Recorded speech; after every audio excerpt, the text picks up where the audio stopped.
Bienvenue sur le tutoriel concernant la page collection sur le Phantom Theme. Attaquons directement par les paramètres de la section collection. Sur celle-ci, vous retrouvez en premier lieu les paramètres de pagination, c'est-à-dire le nombre de produits qu'on affiche par page. Vous pouvez aller de 5 produits jusqu'à 50, 50 étant un maximum fixé par Shopify. Vous pouvez également choisir un type de pagination, soit classique et vous aurez des boutons à cliquer pour vos visiteurs, soit un chargement avec bouton et à ce moment-là, on ne change pas de page, soit un chargement lors du défilement qui se fait automatiquement dès qu'on arrive vers le produit.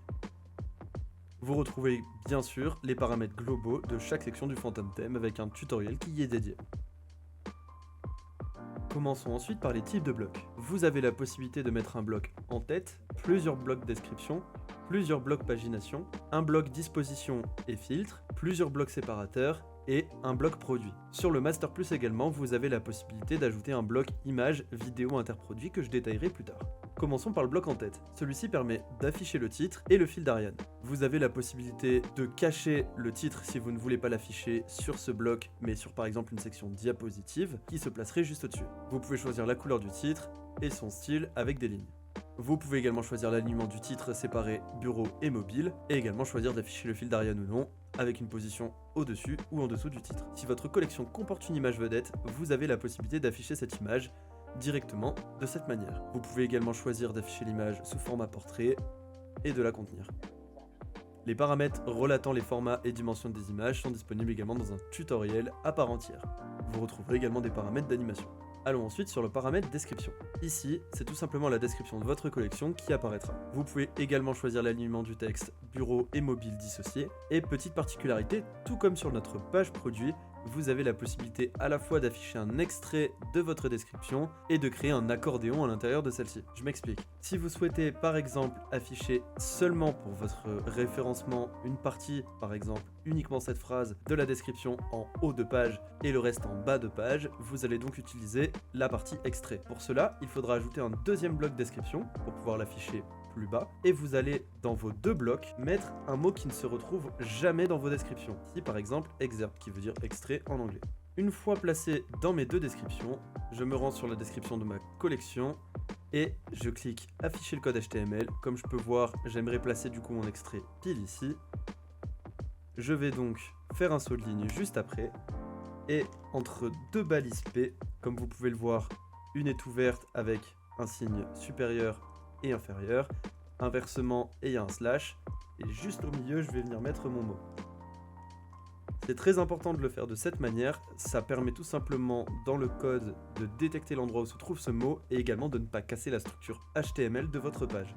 Ainsi, en enregistrant, on peut apercevoir qu'on a bel et bien l'extrait qu'on a choisi en amont et la suite tout en bas, sans la partie de l'extrait naturellement. Chaque modification que vous effectuez sur vos descriptions peut prendre 1 à 2 minutes avant d'être effective, soyez juste un petit peu patient et rechargez votre page. Ensuite, en ce qui concerne l'accordéon, par exemple, sur la suite de ma description, j'aimerais mettre un accordéon entre ce paragraphe et celui-ci. Pour ça, je vais me rendre sur mon bloc description, et par exemple ici, je vais mettre tout simplement split, afin de créer l'accordéon et de placer ce mot au bon endroit. Je sais de même dans ma description que cela se trouve après ce paragraphe-là.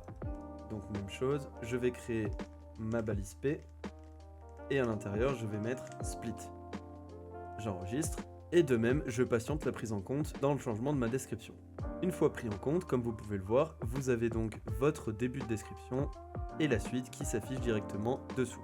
Il faut savoir que l'accordéon est également disponible sur la partie extrait si par exemple j'avais voulu à cet endroit-là, couper la partie pour mettre également un accordéon. Par exemple, ici, split, au niveau de ma phrase, ici, je viens donc séparer les deux, et entre la séparation, même chose,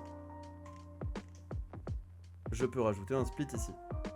Que le mot de l'accordéon soit le même pour le premier bloc et le deuxième n'a pas d'importance, sachant que les deux blocs se retrouvent dissociés.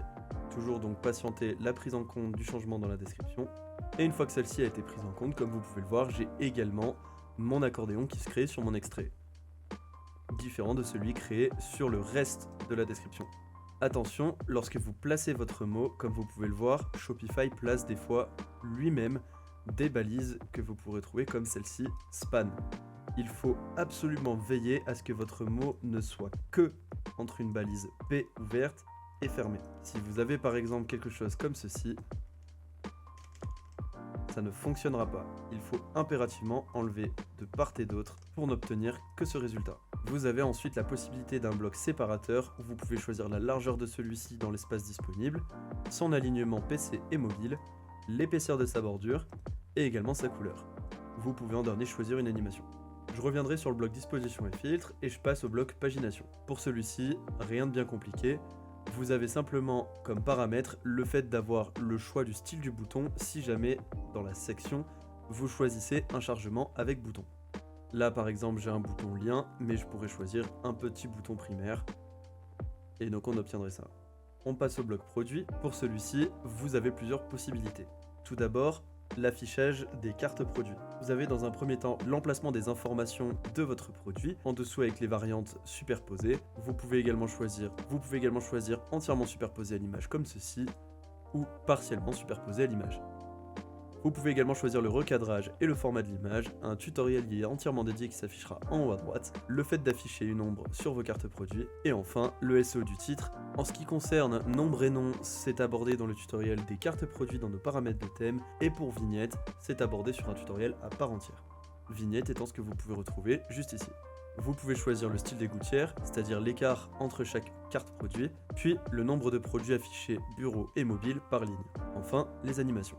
On passe au bloc disposition et filtre, où cette fois-ci ça peut devenir un petit peu technique et ce sera complémentaire avec un autre tutoriel sur la création des filtres. Vous avez donc plusieurs styles au niveau de l'affichage de vos filtres, par exemple comme ceci.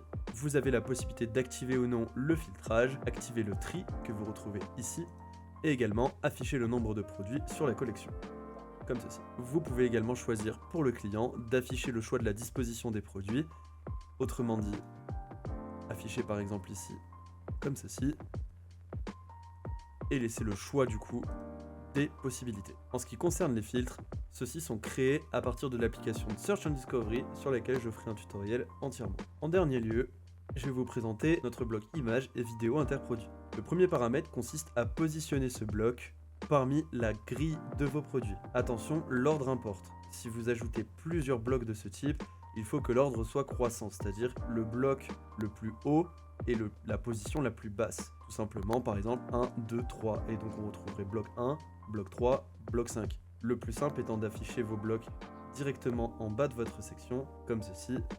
Et par exemple, 1, 3 et 5. Ce sera beaucoup plus facile pour vous y retrouver. Dans chacun de ces blocs, vous pouvez retrouver les éléments suivants.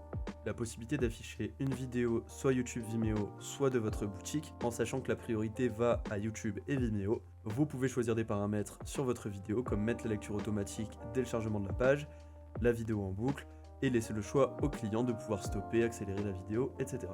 Vous pouvez également mettre une image, et vous avez la possibilité de mettre un lien sur celle-ci et de gérer son recadrage, par exemple comme ceci. Ce bloc peut servir à des fins promotionnelles ou juste à des fins d'image de marque, pour donner un style à votre boutique. C'est tout pour le tutoriel sur la page de collection, j'espère qu'il vous aura été utile et si vous avez quelconque remarque ou commentaire, n'hésitez pas à les laisser en commentaire, je me ferai un plaisir d'y répondre.